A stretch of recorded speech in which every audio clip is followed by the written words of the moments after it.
Pretty much. This is like I said, this is our face-on view. And what I've done, I've just put a couple of reference points on the outsides of the legs, just to make sure that, you know, a part of it, you know, the only connection we have to the ground is our legs. So we got to make sure that we have a nice stable base. And what we're looking for when we're looking at this element here, we're trying to look from this position. Okay, first off, we're looking, okay, is your ball position okay? Is your grip okay? Are your feet too far apart? Are they close together? Are your arms in a good position? Are they off center? Are your hands too far? Those are the little details we look from this angle. And as the body moves, what we're looking for is, okay, as you're coiling, does the right leg stay pretty much braced against the line here? So it's, or are you swaying and your whole, you know, hips are moving? When in the definition of sway would be your hips kind of just move horizontally this way across and through that line, which we're looking for. Again, we're trying to keep that weight right on the inside of the leg and trying to keep it nice and coiled against that line. On the downswing, we're looking, okay, are you shifting your weight properly, or are you spinning your hips too early? So those are the kinds of things we're going to look at from this angle. And we just put this as a reference point on your head, just to see if there's some movement. And again, I want you to understand that it is allowed to move. It's not going to stay perfectly still. It's very hard to do that.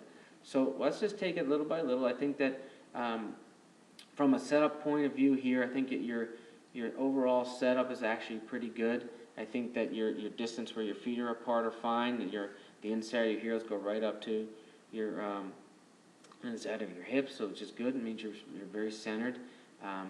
The only thing that strikes me as a little off, and we're going to get into that a little later, is the ball position for a 7-iron should be somewhat towards the middle of your stance. Okay. To me, from when I was watching it, and it was very consistent through the other clubs, and I'm going to point that out in a minute, is that the ball position tends to get a little bit back. And I think that's probably natural, because you said sometimes you tend to hit behind the ball. Right. So sometimes without noticing, you start to creep it back in your stance. Gotcha. Which actually can sometimes result in hitting even more behind it. So we got to keep an eye on that. Okay. So that should be perfectly in the middle. It should be somewhere, more towards where your buttons are. So if I drew a line where your buttons and your belt buckle would be, you know, it's really not that much forward, maybe another ball or two. Right. But it should be somewhere in that area.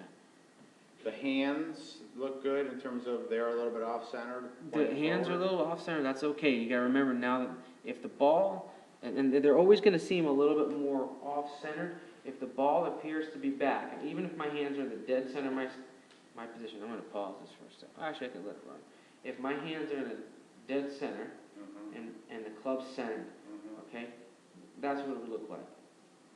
If the club says perfect. Now, if the ball moves a little bit back, they're going to appear to be more forward.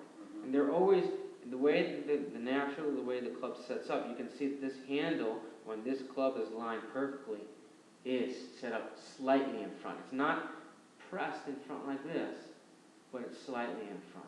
And that's okay. So you never really want to get yourself doing this, which I don't see. It might appear to look like that because the ball position's a hair bit back. Okay. And so, but other than that, it looks okay. We're going to take a look. We'll pause this for a second. We're not going to really get too much into the grip yet until after we look at your swing and see if there's a club face issue. I think that the only time you really look into changing a grip is if you have some kind of issue with your club face. If you can keep this pretty square and kind of control it pretty well, you don't really need to change it. If you look at a lot of examples of not sure how much you follow the golf on TV, but you know, there's a guy named Dustin Johnson. You have Zach Johnson. You know, you have a couple of these guys who have really strong grips. Some of them have weak grips. So there's not really a perfect grip per se. As long as you can control what's going on in your swing with the grip that you have, then you're okay. Let's go back. Yep. Okay. So now we're going to just take this back slowly.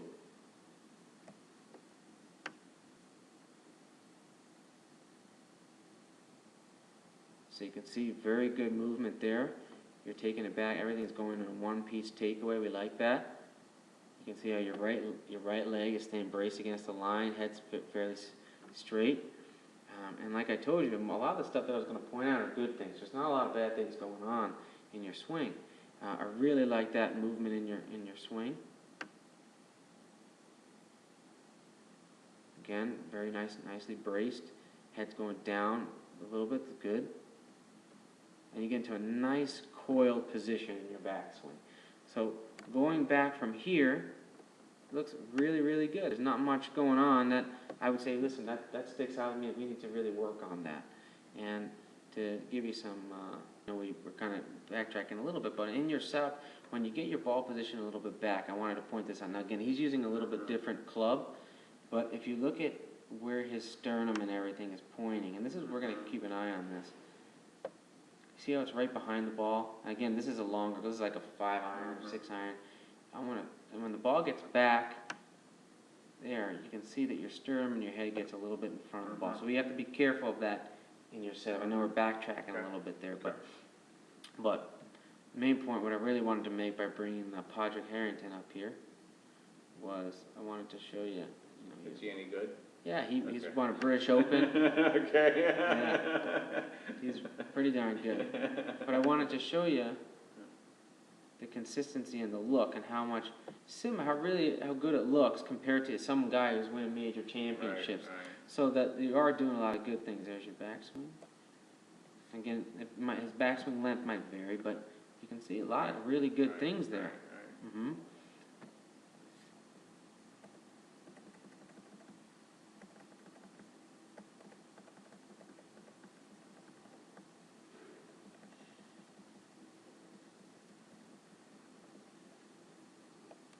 So this is where you're going to start to see a little bit of difference here, and I'm going to...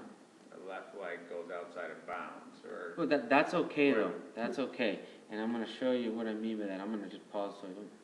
Like I said, this is the one, you'll see some of the differences here. I'm going to show you him from the top of his swing as he goes down. You're going to start to see his hips, left hip start to shift, and he goes through the line. Okay, let's watch yours here.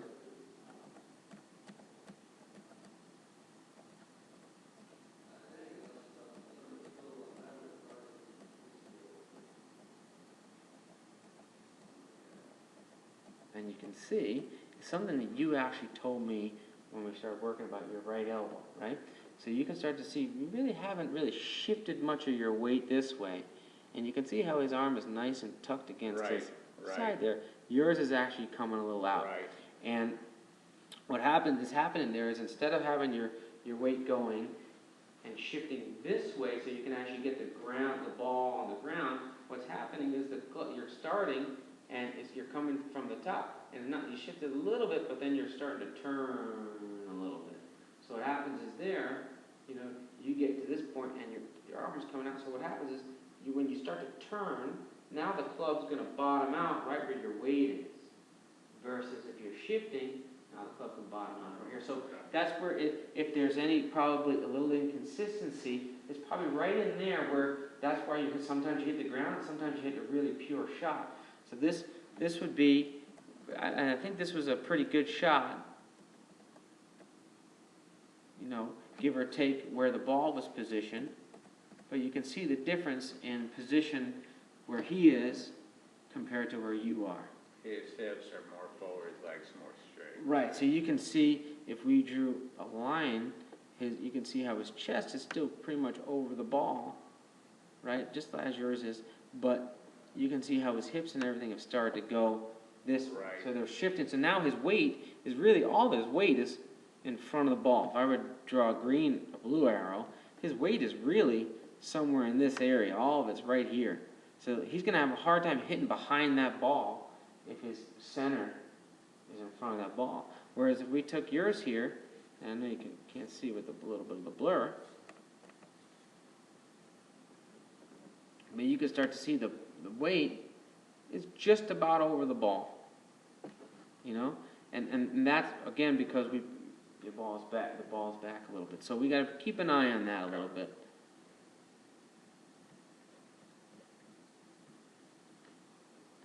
Okay. And again, this is more of just a detailed analysis, so you have it. Okay.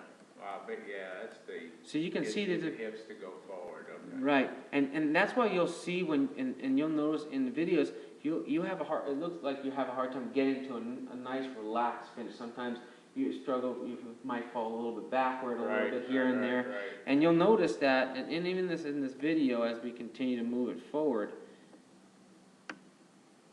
you see that here? I want you to watch where he finishes. So if I took all these lines away, okay, and made a simple line here, now I'm going to get you to the finish right here. Now look, if I took, this is where your weight should be, right over your leg. Look where your body is positioned versus there. Right. So that's where, Right. you know, you can have a good shot, but then you can also have a couple mishit shots from there. So, as I said to you before, I think a lot of looking from this angle, there's a lot of good things going on. Yeah. The only thing that we did notice is there's a little bit of lack of shift going forward, and we're going to figure out why that is. And it simply could be just training your body to go from here, I got to really feel this way, to compress, we call compressing the ball. It could be just doing that and problem solved. I mean, it could be that simple. So you're looking at from this angle particularly is we're looking at your setup like we were talking about before. Is your weight balanced? Are you on your toes or on your heels? And as I said, I think you look very well balanced. I think your hands are in a great position here. I think you can see that your arms kind of just fall right down from your shoulders, which is a very good thing. Even if they're slightly out a little bit, which is good. I like that this blue line that we drew here is going right through your belt buckle. It's on a good angle. So, like I told you earlier, the details that you started with, the little things at the beginning, whether it's the grip, the setup, are very, very good. And you know, you need to have those little details if you want to start on the right foot. So you can see it's very similar here. So what we're going to do is, what we're looking for particularly is we're looking at, okay, is the club going a little bit under, a little bit over, or on the line? Now, if it either or is okay. As long as if it's a little bit is okay. As long as it's not too extreme. We don't want it to be extreme. Because then what happens is you got to remember our golf swing is a circle. So if we go extreme one way, now our golf swing is going to want to get back to that neutral. This would be kind of like a neutral circle, this line. So our golf swing is going to want to kind of find balance and get back to that neutral circle. So if we go, let's just, for instance, we go too far underneath the line, like the roof of our house, inside the roof, then we're going to have to try to come back over to get back on balance. And vice versa, if we go too much over on the backswing, we're going to try to find balance and come back there. So we're trying to just kind of stay pretty neutral. Let's take a look at him. We're going to just kind of do it piece by piece. You can see he's a little bit under the line. And now his club is on it. Okay, let's take a look at yours here. So you're just a little bit on top of the line. Okay. And we're also referencing, at this point, the club face. So you can see that if I drew it in yellow, he's a little smaller than yours, but his club face is kind of up toward the air like this. Your club's a little bit on the downside, and we consider that a little bit closed. So in other words, it's a little bit pointing to the left. Okay? So we're going to keep an eye on that right now. And Make sure. what's causing that? Is it because I'm above the line?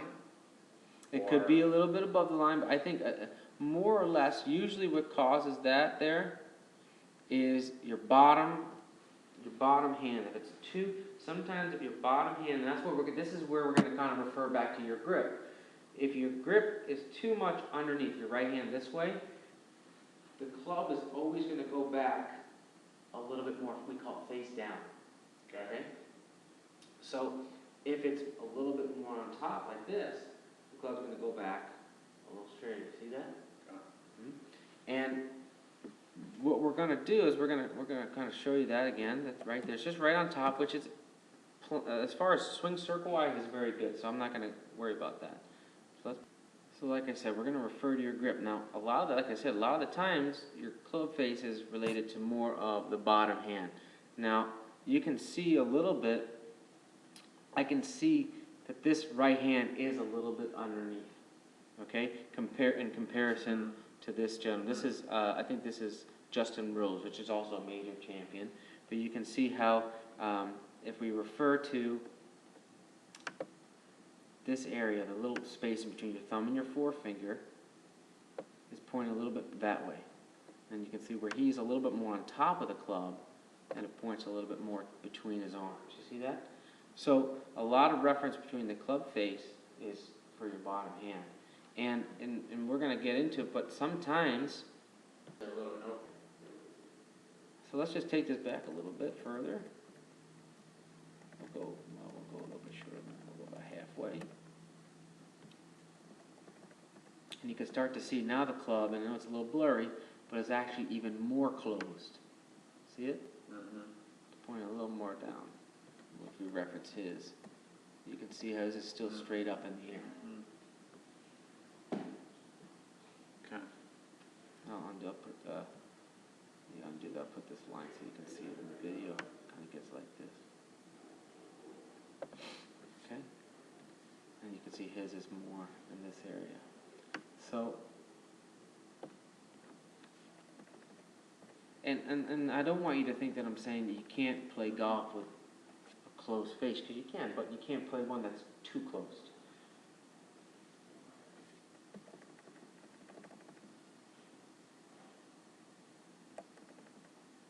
Pretty good. So backswing good. No issues there. Now we're going to come down.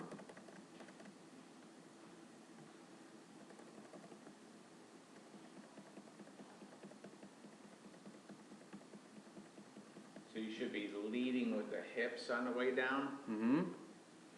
But you can see it. I mean, without going getting too detailed right now, you can see that your club is in a pretty good position there.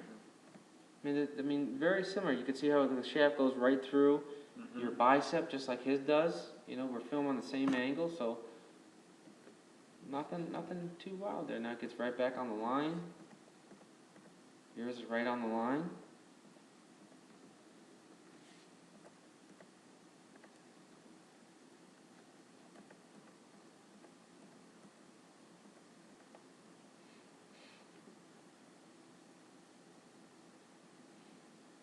But you can start to see there's not much lower body movement at that point.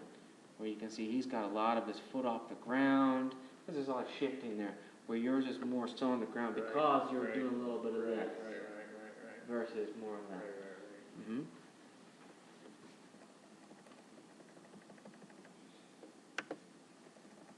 And you can see it there also. You can see how his foot. Right. And not that I want it off the ground, but we just want to see a little bit more body movement. Right. And like I mentioned before, it could be we getting that club face a little bit better. I agree. I believe that getting that club face a little bit better will help you improve that as well. So you can see overall, you got a great swing, and you can produce some great results. You know, I mean, you produce some really good shots. But then there's also that inconsistency where you say, man, I don't know when that one I'm going to do can hit the ground or whatnot. So, you know, and kind of just summarize what we were talking about, what I saw a lot of outside, I didn't see so many slices today, maybe, and that might be a little unusual for you. What I saw is a lot of shots that went, if they went right, they went straight right. They started a little right, and then they just kept going. They didn't have a lot of curve on. They just went straight right. And then the other miss, I'm not talking, the good shots were nice little draws right down the middle, but the other miss was actually to the left. So usually we go, those are cousins, those are very related. And it kind of goes hand in hand with your club face and the grip and the shifting. So I think when you we kind of get these honed in, you'll start to see the misses start to go a little bit differently.